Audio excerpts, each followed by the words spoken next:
I watched my sister Claire shiver on the courthouse steps in December, wearing nothing but a thin blazer, and felt absolutely nothing. "Emma, please," she called out, her voice cracking. "Just one sweater? I'm freezing." I adjusted my Hermes scarf and walked past her without a word. My driver opened the door to my Mercedes, and I slid inside, leaving her standing there in the Chicago cold. Through the tinted window, I saw her wrap her arms around herself, tears streaming down her face. "Good.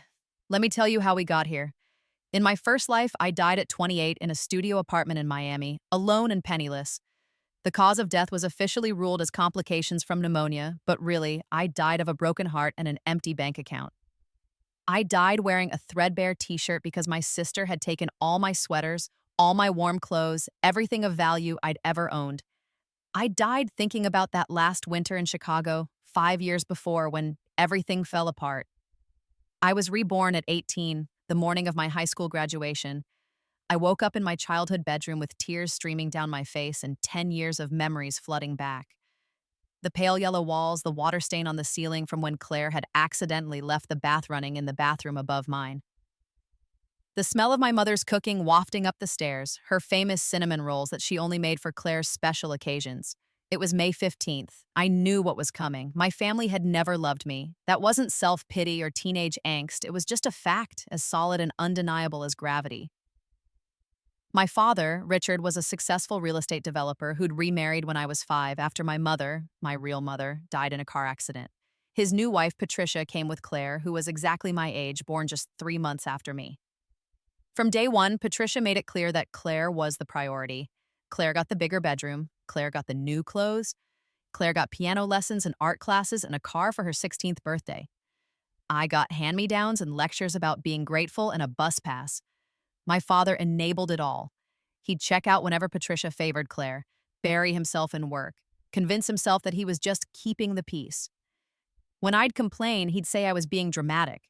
When I'd show him evidence, the birthday party she threw for Claire at a country club while I got a grocery store cake, the college fund she'd dipped into for Claire's emergency shopping sprees, he'd say I was causing problems. But the worst part, the part that killed me in my first life, was the systematic theft. It started small. Claire would borrow my things without asking. A sweater here, a pair of earrings there. When I'd confront her, Patricia would intervene, saying that sisters share, that I was being selfish. My father would tell me to let it go. Then it escalated. In my junior year of college, Claire stole my scholarship essay and submitted it as her own application to a prestigious art program. She got in. I was accused of plagiarism when I tried to submit my own work elsewhere and was nearly expelled before I could prove I'd written it first. The school gave me a formal apology, but the damage was done. My reputation was tarnished, and I lost opportunities because of the investigation. Claire faced no consequences. Patricia said I should be happy to help my sister achieve her dreams. By the time I graduated college, I'd learned to keep my achievements secret. I'd gotten a job offer at a small marketing firm in Chicago. Nothing glamorous, but steady income. I didn't tell them. I moved into a tiny apartment and tried to build a life. But Claire found out. She always did. She showed up at my apartment one winter day, all smiles and apologies. Said she'd had a fight with Mom and needed a place to crash. Stupid, naive, perpetually hopeful Emma let her in. Within a week, she'd stolen my credit cards and maxed them out. Within a month, she'd seduced my boyfriend and convinced him I was mentally unstable. Within 3 months, she'd stolen my work laptop with all my client files and presentations, gotten me fired by claiming I'd been stealing company resources, and disappeared with my savings. The $12,000 I'd painstakingly saved over 2 years. When I begged my father for help, he said I needed to take responsibility for my own mistakes. When I showed him the evidence, security footage, credit card statements, my ex-boyfriend's guilty confession, he said I was tearing the family apart. I had a breakdown, lost my apartment. Couldn't find work because Claire had destroyed my professional reputation. I moved to Miami on a whim, hoping the distance would help, but I was broken by then. I took whatever jobs I could get, waitressing, retail, cleaning houses. I lived in a room in a house with 5 other people, sleeping on a mattress on the floor. I got sick that last winter. A cold that turned into bronchitis that turned into pneumonia. I couldn't afford a doctor. I couldn't afford medicine. I called my father one last time, barely able to breathe, and begged him to help me. He said he'd send money. He never did. I died alone, shivering, wearing a thin t-shirt because Claire had taken all my sweaters during one of her visits.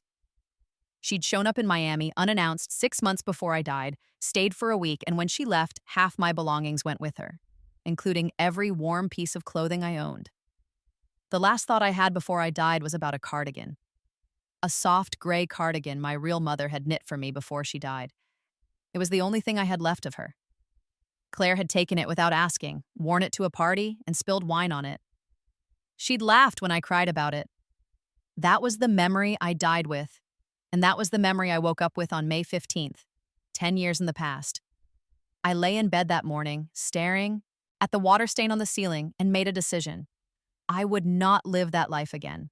I would not be the victim. I would not be destroyed by people who should have loved me. I got up and looked at myself in the mirror. 18-year-old Emma stared back at me, young, naive, still soft with hope. I knew what that Emma didn't know. That hope would be weaponized against her. That kindness would be exploited. That family would destroy her. Not this time. I went downstairs for breakfast. Patricia was in the kitchen, pulling cinnamon rolls out of the oven. The smell made me nauseous. I knew she'd made them for Claire's graduation, not mine. We were graduating the same day, from the same school, but somehow Claire's achievement was the one worth celebrating. "Good morning, Emma," Patricia said without looking at me. "There's cereal in the pantry." In my first life, I'd swallowed my hurt and poured myself a bowl of cornflakes. This time, I just smiled. "Thanks, Patricia, I'm actually not hungry." I went back upstairs and started planning. First, I needed to secure my future. In my first life, I'd gotten that job offer from the marketing firm, a company called Velocity Digital. They'd sent me an offer letter in June right after graduation. I'd accepted without negotiating, grateful for any opportunity. This time, I'd be smarter. I spent the day of my graduation ceremony on my phone, researching. By evening, I'd identified 3 companies I wanted to work for instead. Bigger firms with better pay and opportunities. I crafted targeted applications using the 10 years of marketing experience I'd gained in my first life, knowledge that shouldn't exist yet, but did in my mind. While Patricia threw Claire a graduation party in our backyard, 50 people, a catered dinner, a slideshow of Claire's achievements that included my stolen scholarship essay, I sat in my room and sent out applications. 3 days later, I had 2 interviews scheduled. A week later, I had 3 job offers. The best one was from a firm in New York, offering $58,000 a year, more than double what Velocity had offered. I accepted it immediately. Then I went to my father's study and told him I was moving to New York. He looked up from his laptop surprised. "New York? Emma, that's very sudden. Don't you think you should—" "I've already accepted a position at Hamilton Associates," I said. "I start in 3 weeks. I'll need help with the security deposit for an apartment." In my first life, I would have asked tentatively, afraid of rejection. This time, I stated it as fact. My father frowned. "Emma, I don't think that's a good idea. You're barely 18. You should stay local. Go to community college first. Figure out what you want." "I know what I want. I want to work at Hamilton Associates. I want to live in New York. I want to start my career." "But, Dad, I'm going. The question is whether you'll help me or not." He stared at me, like he didn't recognize me. Good, he didn't. The Emma he knew was dead and buried in Miami. He ended up giving me $2,000, not out of fatherly love, I knew, but because refusing would have made him look bad. Patricia was already complaining that I was being selfish, that I was abandoning the family, that I was making Claire's transition to college harder by stealing attention. I took the money and didn't look back. New York saved me. I thrived at Hamilton Associates. I was young, yes, but I had a decade of experience that my colleagues didn't. I knew which strategies would work before they were even trends. I knew which social media platforms would explode. I knew which clients to pursue and which to avoid. By the time I was 21, I was managing major accounts. By 23, I was a senior director. By 25, I'd been headhunted by a competitor for nearly $250,000 a year. I made money, real money, enough to buy a penthouse in Manhattan, enough to invest, enough to never, ever be vulnerable again. And I stayed far away from my family. Oh, they tried to reach out. Claire called constantly, always needing something. Money, mostly.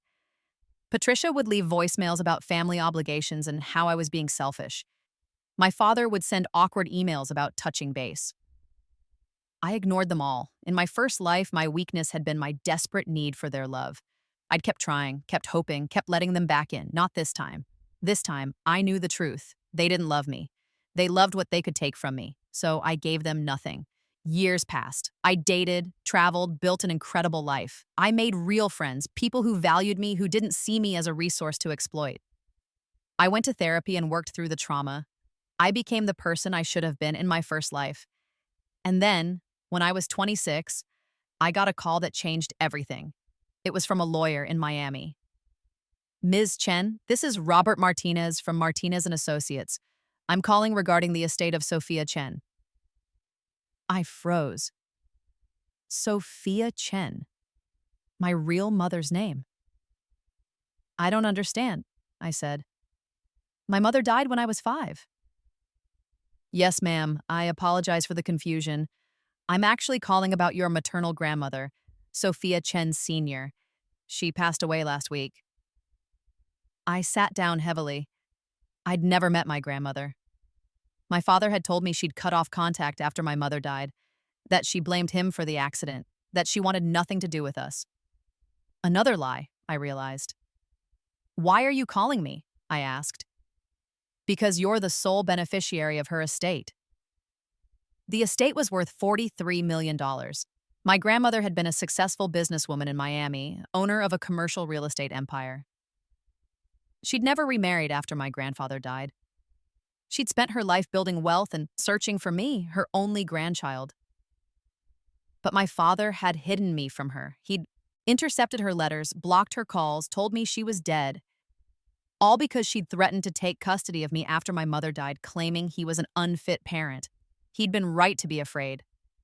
The letters the lawyer gave me detailed everything. Her detective reports tracking my life, her anguish at seeing me suffer from afar, her rage at my father for keeping her away. She'd been planning to reach out directly when I turned 25, but cancer had taken her first. She'd left me everything: the properties, the investments, the cash, all of it, along with a letter. My dearest Emma, if you're reading this, I'm gone, and I failed in my greatest mission, to protect you. I know what you've suffered. I know what they've done to you. I hired investigators. I watched from afar, forbidden by court order from making contact until you were an adult. I tried to reach you when you turned 18, but you'd disappeared. Your father wouldn't tell me where you'd gone. I searched for years. I'm sorry I didn't find you in time, but I can give you this, the means to never be powerless again. Use this wealth to build the life your mother would have wanted for you. Use it to protect yourself from those who would hurt you. And if you ever choose to seek justice for what was done to you, know that I support you. Know that your mother would support you. Know that you deserve better than what you were given. All my love, Grandma Sophia. I sat in the lawyer's office and cried for an hour. Then I dried my tears, signed the papers, and started planning. The money changed everything. Not because I needed it, I was already successful, but because it gave me power, the power to choose, the power to act, the power to seek justice. I spent 6 months learning everything about my grandmother's business. I took over the Miami real estate empire and expanded it. I learned the ins and outs of property management, development, and investment. I moved to Miami to oversee it all, buying a stunning waterfront mansion and creating the life my grandmother had wanted for me. And I started watching my family. It wasn't hard to track them. Social media made everyone's life public. I created fake accounts and followed Claire's exploits. The parties, the shopping sprees, the constant bragging about her success, despite having no actual job or skills. She was still living off my father's money. So was Patricia. They'd bled him dry over the years, demanding more and more, never satisfied. His business was struggling now, not failing, but definitely not thriving. And then I saw it. A photo Claire posted of herself at a coffee shop wearing a gray cardigan. My gray cardigan, my mother's cardigan. She'd kept it all these years. She was still wearing it, still flaunting it, still showing off something she'd stolen from me. Something inside me snapped. I'd been content to live my life and forget them. But seeing that cardigan, the last thing my mother had made, for me, the thing I died thinking about made me realize that content wasn't enough. I wanted justice. I started with my father's business. Richard Chen Development had been successful for decades, but it was over-leveraged now. He'd mortgaged several properties to fund Claire and Patricia's lifestyle, and he was struggling to make payments. A few strategic moves could topple the whole empire. I started buying up his debt, not directly through shell companies and intermediaries. It took 4 months, but eventually I owned every major loan my father had outstanding. Then I called them all in at once. He couldn't pay. His assets were tied up in properties he couldn't sell fast enough. He was forced to declare bankruptcy. I bought his company at auction for pennies on the dollar. The news devastated him. He called me for the first time in years, not knowing I was behind it all. "Emma, sweetheart, I need your help," he said, his voice shaking. "The business is gone. Everything's gone. I don't know what happened. One day, everything was fine, and the next—" "That sounds difficult," I said neutrally. "I know we haven't been close, but you're doing so well in New York. Could you lend me some money just to get back on my feet?" In my first life, if he'd asked me this, I would have given him everything I had. I would have bankrupted myself to help him, and he would have taken it without gratitude and given it all to Patricia and Claire. "I'm sorry, Dad. I don't have any money to spare." It was a lie, of course. I was worth tens of millions, but he didn't need to know that. "Emma, please, I'm desperate. Have you tried asking Patricia's family, or maybe Claire could get a job?" The silence on the other end was satisfying. "You've become very cold," he said finally. "I learned from the best," I replied and hung up. Phase 2 targeted Claire directly. She'd spent years building a personal brand as an influencer and artist, funded entirely by my father's money. She had a few thousand followers who believed she was a self-made success story.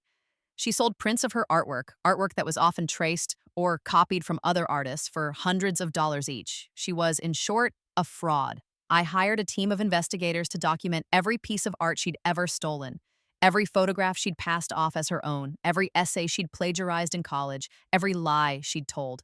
Then I hired a publicist and created a viral campaign. It started with an Instagram account called Art Theft Exposed. The first post was a side-by-side comparison of Claire's most popular piece with the original it was traced from. The caption detailed how she'd stolen the work and profited from it. The post exploded. Within 24 hours, it had 100,000 likes. Within a week, it had 1 million. Other artists came forward with their own stories of Claire stealing their work. The account posted new evidence daily, screenshots of her plagiarized college essays, testimonials from people she'd scammed, receipts showing she'd never paid for commissions she'd claimed to create. Claire's career imploded overnight. Her followers turned on her. Her website crashed from the traffic. Galleries that had showcased her work removed it. She lost her apartment, the one my father had been paying for, because the landlord didn't want the negative publicity. She called me sobbing. "Emma, someone's destroying my life. They're lying about me, saying I stole artwork. You have to help me. You work in marketing. You can fix this, right?" I let her cry for a moment before responding. "Claire, did you steal the artwork?" "What?" "No, I mean, some of it was inspired by other pieces, but that's what artists do. This is a witch hunt." "So you did steal it?" "Emma, please, I'm losing everything." "That sounds difficult," I said, echoing the words I'd used with my father. "You're my sister. You're supposed to help me." "Like you helped me when you stole my scholarship essay? Or my savings? Or my credit cards? Or my clothes?" My voice was calm, cold. "Like you helped me when you stole my mother's cardigan and spilled wine on it?" Silence. "You know about that?" she whispered. "I know about all of it, Claire. Every single thing you've ever done to me." "How?" "It doesn't matter how. What matters is that you're finally facing consequences." "Emma, I'm sorry. I know I wasn't a good sister. I know I took things I shouldn't have, but please, you have to help me. I have nothing left." "Good," I said and hung up. Patricia was next. She'd spent 30 years manipulating my father, stealing from his business, and abusing me. She deserved to suffer the most. I started by contacting her family, siblings and parents she'd been estranged from for decades. I'd found them through the investigators and learned an interesting fact. Patricia had stolen from them, too. She'd embezzled money from her parents' business before marrying my father, and they'd cut her off. I offered to help them sue her for the money she'd stolen, and I offered to fund the lawsuit. They agreed immediately. The lawsuit revealed everything: Patricia's history of theft, her pattern of manipulation, evidence of her emptying my father's accounts for her own use. It revealed that she'd forged his signature on documents. It revealed that she'd hidden assets during his bankruptcy. She was arrested for fraud. The trial was swift. She was found guilty and sentenced to 5 years in federal prison. Claire, desperate and broke, tried to visit her in jail. Patricia refused to see her, but I wasn't done. I'd destroyed their finances and reputations, but I wanted them to understand exactly why this was happening. I wanted them to know it was me. So, I planned a final confrontation. I arranged for my father, Claire, and Patricia's lawyer to all meet at the courthouse on the day of Patricia's sentencing. I wore my most expensive outfit, a Chanel suit, Louboutin heels, and a Hermes scarf. I wanted them to see how successful I'd become. When I walked into the courthouse lobby, my father saw me first. His face went white. "Emma, what are you doing here?" "I'm here for the sentencing," I said calmly. Claire turned. She looked terrible, thin, tired, wearing cheap clothes. When she saw me, her eyes widened. "Emma, oh my God, you look amazing. Listen, I'm so glad you're here. Mom's sentencing is today, and it's all a misunderstanding. Maybe you could talk to the judge. You're so successful now, they'd listen to you." I smiled. I'm not here to help Patricia. I'm here to watch her be sentenced. My father frowned. "Emma, she's still your stepmother. Despite everything, she's family." "She was never my family," I said. "And you want to know something interesting? I'm the one who bought your company, Dad. I'm the one who called in your loans. I'm the one who exposed Claire's art theft. I'm the one who funded the lawsuit against Patricia." They stared at me in shock. "You... what?" my father whispered. "I destroyed you," I said simply. "All of you, just like you destroyed me." "But why?" Claire asked, tears streaming down her face. "We're your family." "You were never my family. You were parasites. You took everything from me. My childhood, my belongings, my opportunities, my dignity. You stole from me, lied about me, and left me to die." "Die? Emma, what are you talking about?" my father asked. I realized then that he didn't know. In my first life, I'd died alone, and no one had cared enough to check on me. Had they even known I was dead? Or had they just assumed I'd cut contact? It didn't matter. "It doesn't matter," I said out loud. "What matters is that you made your choices, and now you're living with the consequences." "Emma, please," Claire begged. "I'm sorry. I know I was a terrible sister. I know I took things I shouldn't have, but I didn't understand. I didn't know how much it hurt you. I was young and stupid and jealous. Please, give me a chance to make it right." I looked at her, really looked at her. She was broken, destroyed, exactly as I'd been in my first life. Part of me, the old Emma, wanted to forgive her, wanted to believe she could change. But I'd lived through this before. I knew the truth. "You're not sorry you hurt me," I said. "You're sorry you got caught. You're sorry you're facing consequences. But you're not sorry you hurt me." "That's not true." "Yes, it is. If you were really sorry, you would have apologized years ago when you stole my scholarship essay, when you stole my boyfriend, when you stole my savings, when you stole my mother's cardigan." At the mention of the cardigan, she flinched. "You still have it, don't you?" I asked. "I saw you wearing it in a photo last month." She nodded slowly. "That cardigan was the only thing I had left of my real mother. The only thing. And you took it and ruined it and never even apologized." "I can give it back," she whispered. "It's at my storage unit. I can get it right now. I laughed. It wasn't a kind laugh. I don't want it back, Claire. I don't want anything from you. In fact, I moved to Miami specifically so I'd never have to wear sweaters again. I gave away every sweater I owned. I never want to see one again. Emma? But since you care so much about that cardigan, I've arranged a special gift for you. I pulled out my phone and showed her a photo. It was the storage unit she'd mentioned, the one where she'd been keeping her remaining belongings after losing her apartment. It was empty. I bought your storage company, I said. You were 3 months behind on payments, so I had them auction off the contents. Everything you owned is gone, including the cardigan. Her face crumpled. No, you didn't. I did. It's gone, all of it. She fell to her knees, sobbing. My father looked at me with something like horror. Emma, you've become a monster. No, Dad. I became what I needed to be to survive. You made me this way. All of you did. I walked past them to the courtroom, where I had a front row seat to watch Patricia be sentenced to 5 years in federal prison. That was 6 months ago. Since then, I've rebuilt my life in Miami into something extraordinary.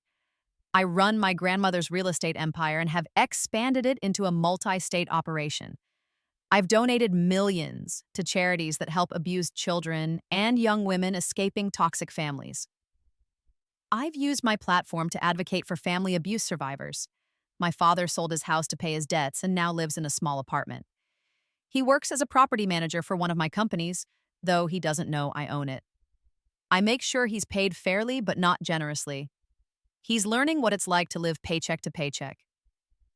Claire tried to rebuild her art career under a new name, but the internet never forgets. She's working retail now, living with a roommate, struggling. I hear she applied for a job at one of my companies once. I made sure she wasn't hired. Patricia is in prison and will be for 4 more years. I've ensured she's comfortable but not coddled. She gets what she deserves, nothing more, nothing less. As for me, I'm thriving. I've started dating someone wonderful, a marine biologist who has no idea about my past and loves me for who I am now. I've made real friends, built a real community. I wake up every morning in my Miami mansion, walk out onto my balcony, and look at the ocean. I never wear sweaters. I gave them all away, donated them to homeless shelters. I never want to feel trapped by cold and scarcity again. Sometimes on particularly beautiful mornings, I think about my grandmother. I wish I'd known her. I wish she'd been able to protect me when I was young. But I'm grateful for the gift she gave me, not just the money, but the validation that I deserved better, that what happened to me wasn't okay. And sometimes I think about my first life, about dying alone in Miami, cold and forgotten, about the woman I was then, broken, desperate, destroyed by people who should have loved me. That Emma is gone. She died so this Emma could live, and this Emma is unstoppable. Last week, I got a letter from Claire. It was forwarded through several addresses before reaching me, desperate and rambling. She begged for forgiveness. She begged for money. She begged for a chance to make things right. At the end, she wrote, I still dream about that gray cardigan. I think about it every day. I'm so sorry I took it. I'm so sorry I ruined it. If I could go back, I'd never touch it. I'd never touch any of your things. Please, Emma, please forgive me. I read the letter once, then fed it into my shredder. She doesn't understand. This isn't about the cardigan. It was never about the cardigan. It's about the fact that she thought she could take it. That they all thought they could take from me endlessly, without consequence, without remorse. It's about the fact that I said no, and I'll keep saying no for the rest of my life. This morning, I woke up to an email from my father. The subject line read, "Please read." I almost deleted it, but curiosity got the better of me. Emma, I've spent 6 months thinking about what you said at the courthouse, about how we destroyed you, about how we treated you. You were right. I failed you as a father. I let Patricia treat you terribly because it was easier than confronting her. I let Claire steal from you because I didn't want to deal with the conflict. I prioritized my comfort over your well-being. I know this apology means nothing. I know I can't undo the damage. but I need you to know that I see it now. I understand what I did to you. I don't expect forgiveness. I don't expect anything from you. I just needed you to know that you deserved better. You deserved a father who protected you. You deserved a family who loved you. I'm sorry I couldn't be that father. I'm proud of who you've become despite everything we did to you. Dad, I read the email 3 times. Then I closed my laptop and went out onto my balcony. The ocean stretched out before me, endless and blue. The sun was warm on my face. I could hear the sounds of Miami, vibrant, alive, full of possibility. In my first life, I would have cried at that email. I would have called him. I would have forgiven him and let him back into my life, and he would have disappointed me again. But I'm not that Emma anymore. I know the truth now. Some people don't deserve forgiveness. Some people don't get redemption arcs. Some people make choices that can't be undone, that leave scars too deep to heal. My father chose Patricia and Claire over me, every single day for 23 years.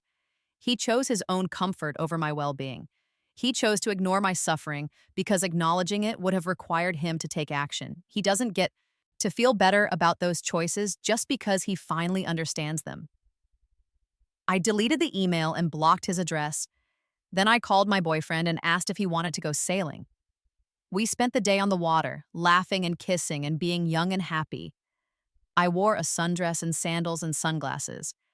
I felt the sun on my skin and the wind in my hair. I felt free.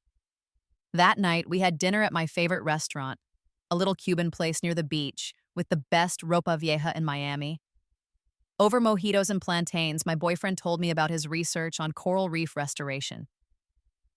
His eyes lit up when he talked about the ocean, about protecting vulnerable ecosystems, about making a difference. He asked me about my work, and I told him about a new affordable housing project I was funding. 20 units for single mothers and their children, with childcare and job training programs built in. "You're amazing," he said, reaching across the table to take my hand. "You care so much about helping people." If only he knew. But he didn't need to know about my family, about my revenge, about the systematic destruction of everyone who'd hurt me. That was the old Emma's story, and she was dead. This Emma was building something new. A month later, I got news that made me smile for an entire day. Patricia had been transferred to a higher security facility after being caught stealing from other inmates. She'd tried to run a commissary scam, exploiting vulnerable women for money. Some people never change. The new facility was much less comfortable. No more private cell, no more special privileges. Just a hard bed and 23 hours a day in lockup. Perfect. Claire, meanwhile, had apparently moved to Ohio to live with Patricia's sister. I only knew this because one of my assistants mentioned seeing a social media post. Claire had tried to reinvent herself again, using a new name and claiming to be a reformed artist learning accountability. It wouldn't work. The internet had already found her and connected her to her old identity.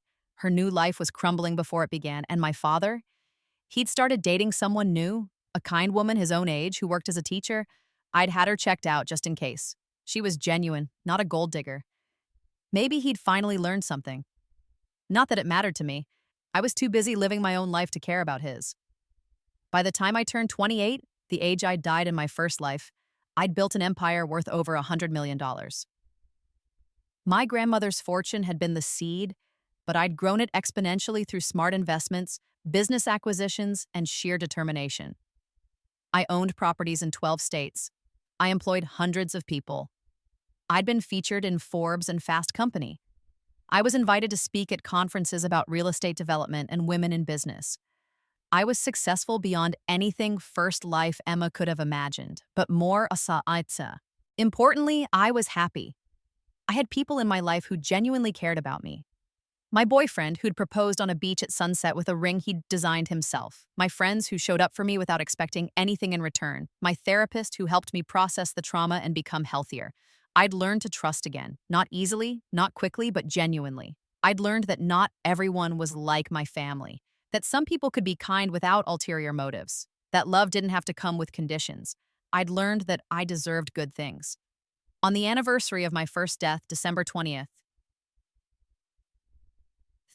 died alone in that Miami apartment, I threw a party, a huge, lavish party at my mansion with everyone I loved in attendance. It was a celebration of life, my life, the life I'd built from ashes. My fiance gave a toast to Emma, who taught me that strength comes in many forms, who taught me that surviving isn't the same as thriving, but that both are valuable, who taught me that the best revenge is living well. Everyone cheered. I looked around the room at the faces of people who loved me, really loved me, not for what I could give them, but for who I was, and felt something I'd never felt in my first life: peace. But then, 3 days before Christmas, I got a call that shattered that peace. It was from a hospital in Chicago. My father had had a heart attack. He was in the ICU, and the prognosis wasn't good. The nurse who called said he'd listed me as his emergency contact. "Ms. Chen, he's asking for you. He says he needs to speak with you before it's too late." I stood in my kitchen, phone pressed to my ear, and felt nothing. No sadness, no grief, no urgency, just nothing. "I understand," I said. "Thank you for letting me know. Will you be coming to see him?" I thought about it. Really thought about it. I thought about First Life Emma, who would have dropped everything to fly to Chicago, who would have sat by his bedside and held his hand and forgiven him everything. I thought about the email he'd sent months ago, the apology I'd deleted, the too late, too little acknowledgement of his failures. I thought about my grandmother's letter. "If you ever choose to seek justice for what was done to you, know that I support you." Justice didn't require forgiveness. It didn't require reconciliation. It didn't require me to set myself on fire to keep him warm one last time. "No," I said. "I won't be coming." "Ms. Chen, he's your father. He might not survive the night." "I understand, but my answer is still no." I hung up. My fiancé found me standing there, staring out the window at the ocean. "Everything okay?" he asked, wrapping his arms around me from behind. "My father's dying," I said. They want me to come say goodbye." "Are you going?" I leaned back into his embrace. "No." "Are you sure? I'll go with you if you want." "I'm sure." I turned to face him. He had 23 years to be a father to me. He chose not to. I don't owe him anything now. "Okay," he said simply. He didn't judge me, didn't try to convince me otherwise, just accepted my decision and held me. That's how I knew I'd chosen right. My father died 2 days later on Christmas Eve. Claire called me hysterical. I'd forgotten I hadn't blocked her number. "He's gone. Dad's gone. Emma, how could you not come? How could you let him die alone?" "He wasn't alone," I said calmly. "You were there, weren't you?" "That's not the point. You're his daughter. You should have been here." "So are you, Claire. If one daughter was enough, then he wasn't alone. You're heartless. You're cruel. I'm exactly what you all made me," I said. "And now, if you'll excuse me, I have a Christmas to enjoy." I hung up and blocked her number. Then I went back to my living room where my fiancé's family had gathered for Christmas Eve dinner. His mother had made tamales. His nieces and nephews were decorating cookies. Everyone was laughing and singing carols. This was my family now. These people who'd welcomed me with open arms, who'd never asked me for anything, who'd loved me just because I existed. I joined them at the table and felt nothing but gratitude. The funeral was apparently a small affair. I heard about it through a mutual acquaintance, someone from my old neighborhood who didn't know the whole story. Claire and Patricia, who'd been released temporarily under guard to attend, were the only family there. A few old business associates came to pay respects. That was it. No one expected me to come. No one even asked. Good. My father left everything to Claire in his will.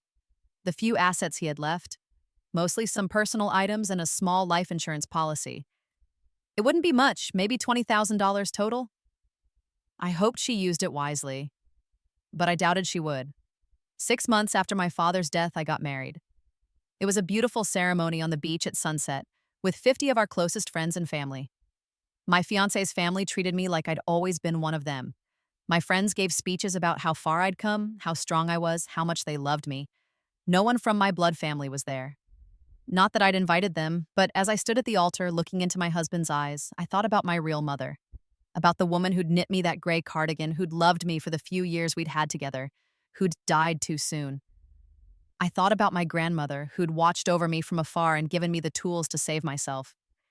I thought about first life Emma, who'd died cold and alone believing she was worthless. And I made them all a promise. I would live fully. I would love deeply. I would never let anyone make me small again. I do, I said, and meant it with every fiber of my being. Now, 3 years after my rebirth, I'm 31 years old and living my best life. My real estate empire spans 20 states. I've started a foundation in my grandmother's name that provides housing and support services to abuse survivors. I've written a memoir about overcoming family trauma, though I left out the whole rebirth part. Some things are too unbelievable for public consumption. I'm happy. Genuinely, deeply happy. I haven't heard from Claire in 2 years. I heard through the grapevine that she moved to California and is trying to make it as an actress. Good luck to her, I suppose. Patricia got out of prison last year. I heard she moved to Florida, ironically, not Miami, thank God, but somewhere on the panhandle. She's apparently working as a cashier and living in a trailer park. The universe has a sense of irony. As for me, I never think about them anymore unless something reminds me, like today. Today, I was cleaning out a closet in one of my guest rooms and found a box I didn't recognize. When I opened it, I found sweaters. Beautiful, expensive sweaters in cashmere and merino wool. For a moment, I felt that old panic. The cold, the poverty, the helplessness. Then I remembered where I was. Who I was. What I'd built. I called a local homeless shelter and arranged for them to pick up the box. "These are beautiful," the volunteer said when she came to collect them. "Someone will really appreciate them." "I hope so," I said. "I hope they keep someone warm who needs it." After she left, I stood in my closet and looked at my clothes. Sundresses and sandals and light, beautiful things. Nothing heavy, nothing that would weigh me down. I'd moved to Miami and given away all my sweaters. Not just physically, but metaphorically. I'd shed the weight of my past, the burden of my family, the cold that had nearly killed me. And in doing so, I'd found warmth. Real warmth. The kind that comes from love and friendship and self-respect. The kind that no one can steal from you.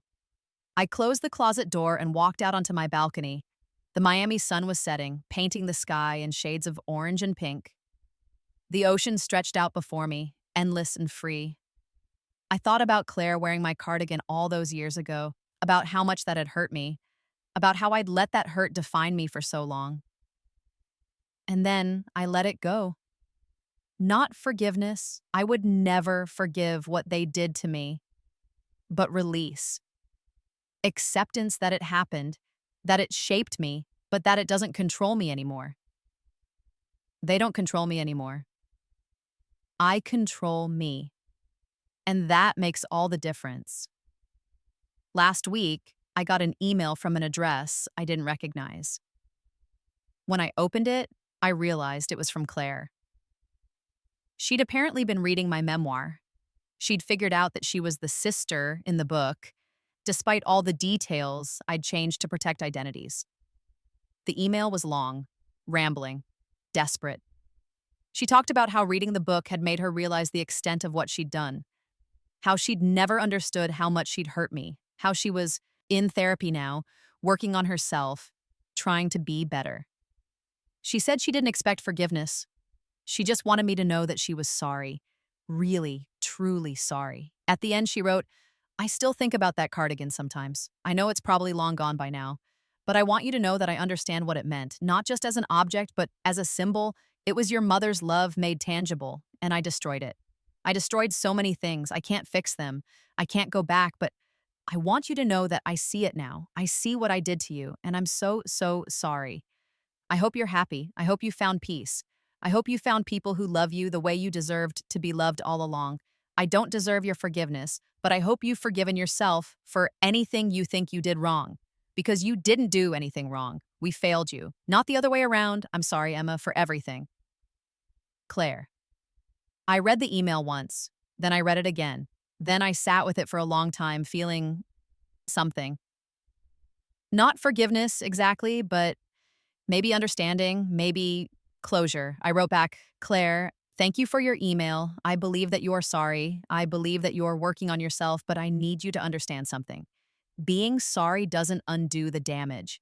It doesn't erase the past. It doesn't entitle you to a relationship with me. I've built a good life without you, a life where I'm loved and valued and respected, a life where I'm safe. I can't let you back into that life, not now, maybe not ever. I hope you continue your therapy. I hope you become the person you should have been all along. I hope you learn to treat people better, but I'm not going to be a part of that journey. I've already taken my own journey, and it led me away from you. I wish you well, but I wish you well from a distance. Emma, I sent the email and then blocked her new address. It felt final, like closing a book I'd been reading for too long. Tonight, my husband and I are sitting on our balcony, watching the stars come out over the ocean. He's holding my hand. We're talking about maybe starting a family someday. Maybe adopting, giving a child the kind of love and stability I never had. You'd be an amazing mother, he says. I'd try to be, I say. I know what not to do, at least. That's more than a lot of people start with. He's right. I know exactly what not to do. I know how not to play favorites. I know how not to enable abuse. I know how not to let one child steal from another. I know how to love without conditions. Because I spent my first life learning what conditional love looked like. And I spent my second life learning that I deserved better. We sit in comfortable silence, and I think about how far I've come. From that cold apartment in Miami where I died alone, to this mansion on the beach where I'm surrounded by love. From the girl who let her sister take her cardigan to the woman who gave away all her sweaters because she never wanted to need them again. From victim to survivor to thriver. It's been a long journey, but I made it, and I'm never going back.